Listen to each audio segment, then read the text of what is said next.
Viewers, welcome to this video में मैं कुछ ऐसी मिस्टेक्स के बारे में डिस्कस करूँगा जो मैंने जेई के टाइम की थी। मैं पहले ही क्लेम कर लूँ कि मैं कोई जेई टॉपर नहीं हूँ। मेरी गलतियों से सीखकर अपनी जेई प्रिपरेशन काफ़ी इम्प्रूव कर सकते हो। तो स्टार्ट करते हैं। जो सबसे पहली गलती है मेरी वो है ओवर प्लानिंग। मैंने अपनी जेई की प्रिपरेशन में थोड़ा सा आलसी था मैं, तो इस वजह से मैं स्ट्रैटेजीज़ वगैरह देखता था बहुत ज़्यादा, और हर हफ्ते में मैं एक नई स्ट्रैटेजी बनाता था, जिस वजह से मेरा कोई फाइनल प्लान नहीं था कि मैं पूरी जर्नी में ये पर्टिकुलर प्लान फॉलो करूं। तो उस वजह से मैंने अपना काफ़ी टाइम वेस्ट किया। बहुत सारे प्लान बनाए, उनको फॉलो नहीं कर पाया मैं, जिस वजह से मुझे काफ़ी टेंशन होने लगी कि मैं कुछ तैयारी नहीं कर रहा। किसी भी नई स्ट्रैटेजी के पीछे मत पड़ना, अपने टीचर की बात ही मानो। अगर तुम किसी ऑनलाइन या फिर ऑफलाइन कोचिंग जाते हो और उसी प्लान को फॉलो करो। जो सेकंड मिस्टेक है कि पूरा सिलेबस ना करना। जेई में बहुत सारे वैरायटी के क्वेश्चंस आते हैं, जिसमें क्वेश्चंस ऐसे फ्रेम होते हैं जिसमें 2 चैप्टर के अलग अलग कॉन्सेप्ट्स यूज़ होते हैं और एक क्वेश्चन फ्रेम होता है। तो सिलेबस पूरा करो। तुम्हें नहीं पता कि पेपर में एक पर्टिकुलर टॉपिक का क्वेश्चन आएगा या फिर टॉपिक्स की वैरायटी यूज़ करके वो क्वेश्चन फ्रेम करके तुम्हें दे, तो तुम्हें दोनों सिचुएशन के लिए रेडी रहना चाहिए।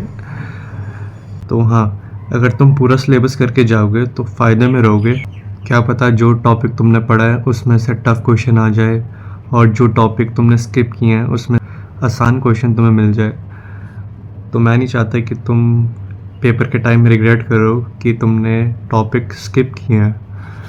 अगर मान लो कुछ छूट भी रहा है तो तुम्हारा सिलेबस इस तरीके से छूटना चाहिए कि तुम्हारी जो केमिस्ट्री है वो पूरी आती है, तुम्हें फिज़िक्स भी पूरी आती है, और मैथ्स का 90% सिलेबस पूरा है। इतना छूटना चाहिए कि 10% का गैप, समझ रहे हो।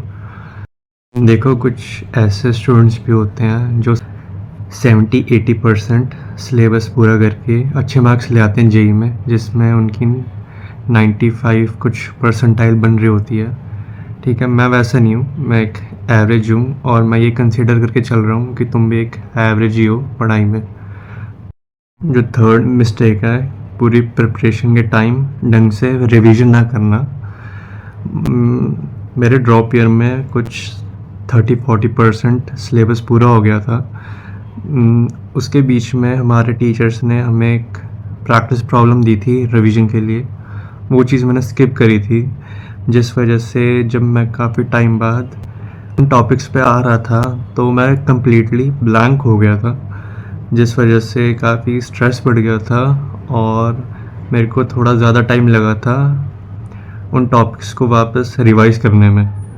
तो अगर तुम्हें कोई रिवीजन प्रैक्टिस प्रॉब्लम या फिर रिवीजन के लिए कोई क्वेश्चंस मिलते हैं अपनी टीचर से, तो उन्हें स्किप मत करो और रिवीजन करते रहो। फोर्थ मिस्टेक पे आते हैं, 6 से 7 घंटे की नींद पूरी ना करना। अगर तुम्हारी नींद पूरी नहीं है तो तुम्हारे लेक्चर्स में बढ़िया फोकस नहीं होगा, जिस वजह से तुम ढंग से पढ़ नहीं पाओगे और तुम्हारी परफॉर्मेंस काफ़ी गिर जाएगी। तो कोशिश करो कि तुम अच्छी नींद ले रहे हो। वैसे 8 घंटे की नींद लेनी चाहिए नॉर्मली, लेकिन जेई में ज़्यादा प्रिपरेशन करनी होती है, जिस वजह से तुम्हें थोड़ा सा कम सोना पड़ता है। ऐसा नहीं कि तुम 4 घंटे सो रहे हो या फिर 5 घंटे सो रहे हो। कोशिश करो कि तुम 7 घंटे तो सो रहे हो। एक ऑब्वियस मिस्टेक है सोशल मीडिया से दूर रहना जितना हो सके। देखो, अगर तुम्हारा कंट्रोल अच्छा है अपने आप पर, तो तुम सोशल मीडिया को यूज़ कर सकते हो अपने आप को रिलैक्स करने के लिए। कोशिश करो कि जो चीज़ें तुम्हें डिस्ट्रैक्ट कर रही हैं पढ़ाई से रिलेटेड, तुम उन्हें अपने एनवायरनमेंट में नहीं रख रहे। जैसे मान लो तुम पढ़ रहे हो और मोबाइल फ़ोन तुम्हारे साइड में है, तो तुम बार बार उसे देखते रहोगे, तुम्हारा ध्यान रहेगा तो अगर तुम्हारा मोबाइल फ़ोन उस जगह पे नहीं है कि ड्रॉ में रखा हुआ है कहीं जब तुम पढ़ रहे हो, तुम्हारी प्रोडक्टिविटी काफ़ी इंक्रीज़ करेगी। जो चीज़ तुम्हें उस डिस्ट्रैक्शन या एडिक्शन का आइडिया दे रही है, तुम उन चीज़ों को अपने एनवायरनमेंट में नहीं रख रहे। वो चीज़ों में तुम्हारी मोबाइल फ़ोन्स हो सकते हैं, सोशल मीडिया की नोटिफिकेशंस हो सकती हैं। तुम देख सकते हो अपने एनवायरनमेंट में कैसी क्या चीज़ है जो मेरे को फिर ऐसा आइडिया प्रोवाइड कर रही हैं जिससे मेरा दिमाग डाइवर्ट कर रहा है। जैसे अगर तुम दिन में घंटों घंटों तक पढ़ रहे हो तो ये अच्छी बात है। कोशिश ये चीज़ ध्यान में रखना कि पढ़ाई की वजह से तुम एकदम एक्सट्रीम आइसोलेशन में ना जाओ। जो अगली मिस्टेक है, अपनी प्रेपरेशन को ऑब्ज़र्व ना करना। देखो, बहुत सारे फैक्टर हैं जिससे तुम्हारी प्रिपरेशन ख़राब हो सकती है और बढ़िया हो सकती है। अपने आप को ऑब्ज़र्व करो कि तुम पढ़ाई के टाइम फोकस्ड हो या फिर तुम कोई अलग चीज़ नहीं सोच रहे जब सामने वाला टीचर कुछ पढ़ा रहा है। जो छोटी छोटी चीज़ें हैं ना, इन्हें ऑब्ज़र्व करो। देखो, तुम्हें ज़्यादा कुछ एक्स्ट्रा बुक्स फॉलो करने की ज़रूरत नहीं है। अगर तुमने अच्छी कोचिंग में पैसे दे रखे हैं तो अपने टीचर पे भरोसा रखो।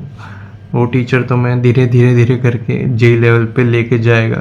बस तुम्हें अपनी साइड से पीवाईक्यू और टेस्ट देने हैं। तो यही कुछ मिस्टेक्स हैं। इस वीडियो के लिए बस इतना ही। तो बाय।